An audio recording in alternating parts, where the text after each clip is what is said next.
Hi, this is Scott Bogren. I'm the editor-in-chief of Rail Magazine, and we're pleased to provide a video note on our Rail edition number 32, which is focusing on all forms of passenger rail across Canada. And it is our second full edition on Canada. I think Rich, to my left here, our editor of Rail Magazine, probably remembers the actual number of the first Canadian. It's either 3 or 4. 3 or 4. So yeah. It was early on in our magazine production schedule. And Rail across Canada, we always like featuring different stories and profiles of systems in Canada because there's a lot of great work when it comes to passenger rail that's going on across that country. And often we get so involved in some of the issues here in the United States that we forget some of the real innovations and great service that's provided in Canada, and kind of makes us, when we talk about North American rail, like which we talk about in Rail Magazine,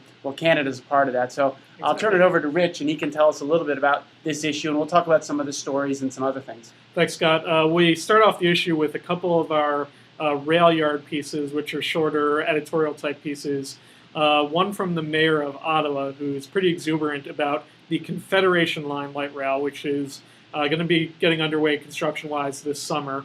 And he explains a lot of the interesting things they'll be doing, but also brings a perspective on not looking too far down the road, but remembering that rail systems get built one piece at a time, and he has some really good points to make on that. And then the second piece is from a citizen editorialist up in Waterloo, Kitchener, which is kind of a growing metropolitan region west of Toronto, but still in Ontario, and they're planning a new light rail system there, and he kind of gives the passenger's viewpoint on what that service will bring to the community, things like going to hockey games and Bruce Springsteen concerts. So a very different... Things that we like. Yeah, things that we enjoy on the editorial staff here, but two different perspectives, but kind of both going in the same direction, talking about those new systems coming online. Yeah.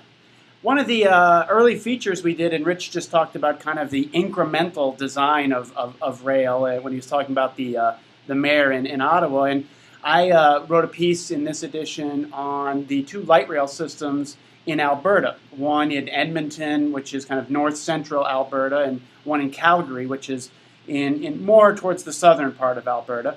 And these are two of kind of the original light rail, kind of modern light rail systems in North America. You may be surprised to hear Edmonton launched its system in 1978, and just a couple of years later, Calgary launched its systems. And these are kind of forerunners, and both Edmonton and Calgary kind of have a long-standing rivalry within the province of Alberta and all sorts of things, and their rail systems kind of fit into that as well. They both have kind of grown incrementally with various expansions off of an original line. Some of the more interesting and kind of differences in the systems, Edmonton's goes underground in the urban core of the system, and Calgary's, interestingly, is all powered by wind power from the southern part of Alberta that generates the power that runs the tracks. You'll also see in Calgary, they both have very good ridership, but Calgary's is very noteworthy. A lot heavy ridership on the light rail system. For light rail operations in North America, it is the busiest, except for one in Monterrey, Mexico. So this is a very well-used system, and I think that both of the stories are interesting in that the planning that went into these systems, and then at where they are today, and kind of a look towards some of the future design. One of the things you don't see in these two areas is commuter rail, and that's a story that we did also in this edition, and Rich was the author of that piece. Yes, we talked about the three commuter rail systems across Canada, from east to west, Montreal, Toronto, and Vancouver, and kind of the different elements that incorporate each system. Montreal is tied in very well with its metro network, and has kind of a mix of electrified and diesel lines, which is the only area in Canada where you can find electrified regular rail service. So we talk a little bit about where they've been, where they're heading. Toronto is the nation's largest commuter rail system, and they're expanding by adding some new frequencies on the route to the airport. They're going to eventually electrify that. They're redoing Union Station in downtown Toronto. So it's a massive system carrying hundreds of thousands of riders a day. And then kind of the converse to that is out in Vancouver, which is a single line operating from downtown Vancouver out to its eastern suburbs. But that also connects in well with the SkyTrain network out there. And they operate out of a really nice old station on the waterfront station. So we kind of talk a little bit about the West Coast Express out in Vancouver. So gives you a kind of a snapshot look of what's happening in commuter rail across Canada. And from there, we go back to Toronto, and Scott talks a little bit about all the different initiatives that's been going on over there over the past 5 or 6 years.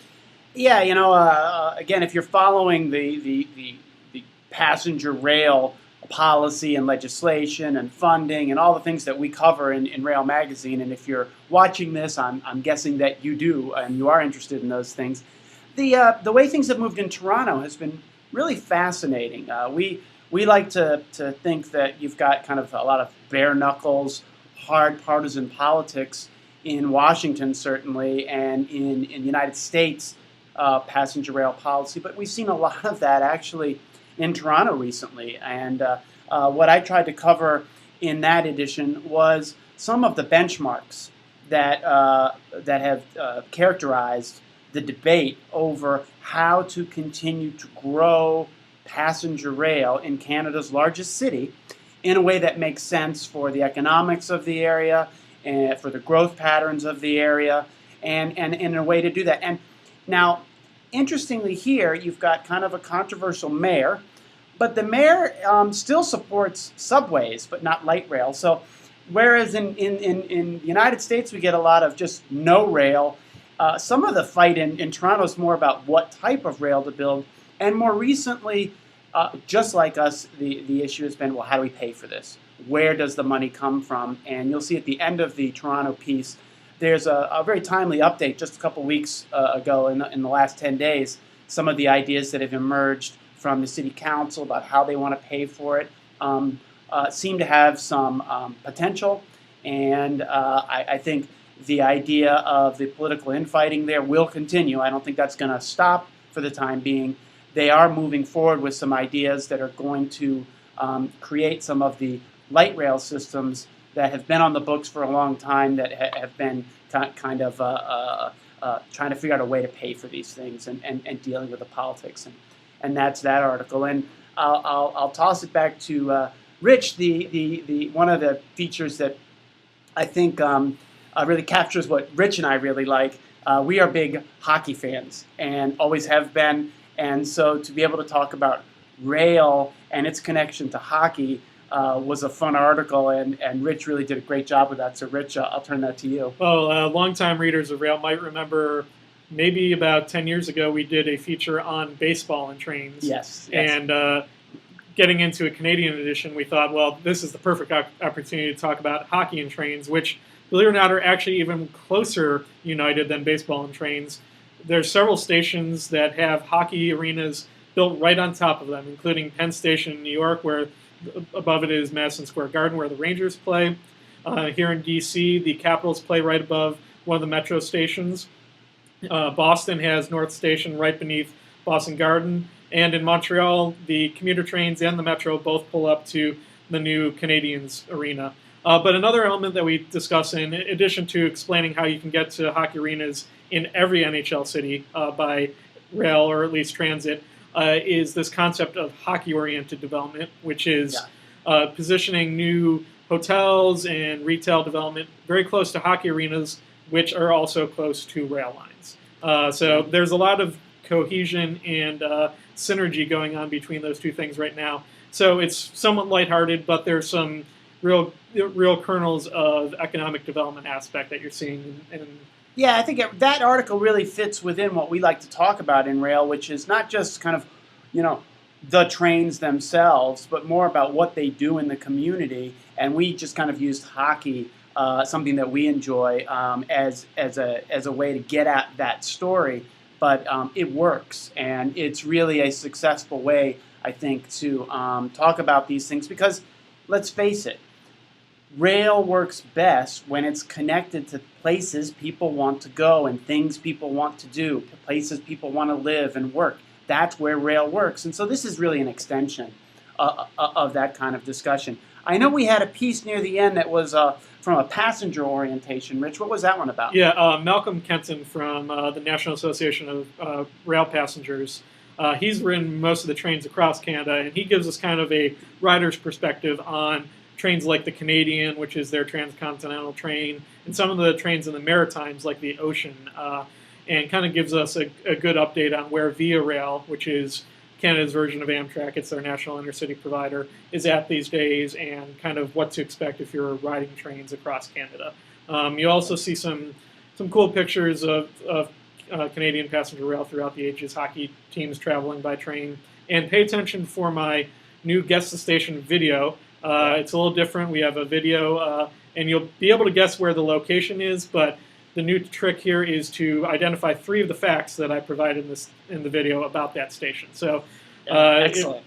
take a guess, and we hope you enjoyed this edition of Rail Magazine, focused on Canada, and we'll be back to talk with you again soon. Yeah, thanks for joining us and for taking the time to watch the video. If there's anything you'd like to see us cover in Rail Magazine, you can always send us an email, Sampson, SAMPSON at CTA.org. I'm at Bogren, BOGREN at CTA.org. Rich tweets regularly under the moniker of Rail Magazine. So we're out there in all forms of social media and other media. Love to hear from anybody who's a reader or an enthusiast on rail, and anything we can do to increase the visibility of the magazine, we're always interested in. So thanks for your time today.